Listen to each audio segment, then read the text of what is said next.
Have you ever made a promise you couldn't keep?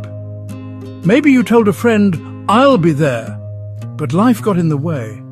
Now, imagine you weren't just promising a friend, you were making a vow to God himself. That's exactly what Moses talked about with ancient Israel. Let's dive into what made those vows so important and why they still matter today. Back in the days of Moses, making a vow wasn't just a casual thing. If an Israelite man promised something to God, the law was clear. He was absolutely obligated to follow through. Numbers chapter 30 says he must do everything he said. No loopholes, no excuses. Your word was your bond, especially when you gave it to God.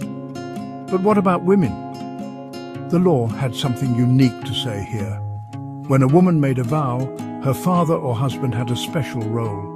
If her father, or if she was married, her husband, heard about her vow and said nothing, her promise stood firm. But if they stepped in right away and said, "No, that vow's not allowed," the law let her off the hook. This shows the structure of authority that was part of Israel's family life. It wasn't about silencing women, but about order and protection within the household. Now here's where it gets serious.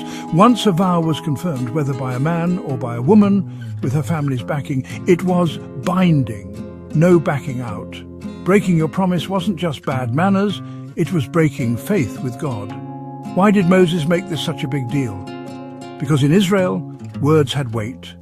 God took promises seriously, and he expected his people to do the same. Imagine a world where every promise was kept, trust would grow, relationships would strengthen. That's what God wanted for his people, and it's still what he wants for us today.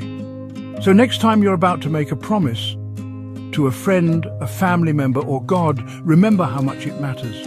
Take your words seriously, and if you do make a vow, keep it, because promises aren't just words, they're a reflection of your character and your trust in the God who always keeps his. If you found this interesting, don't forget to subscribe, like, share, and drop a comment below. Let's keep learning together.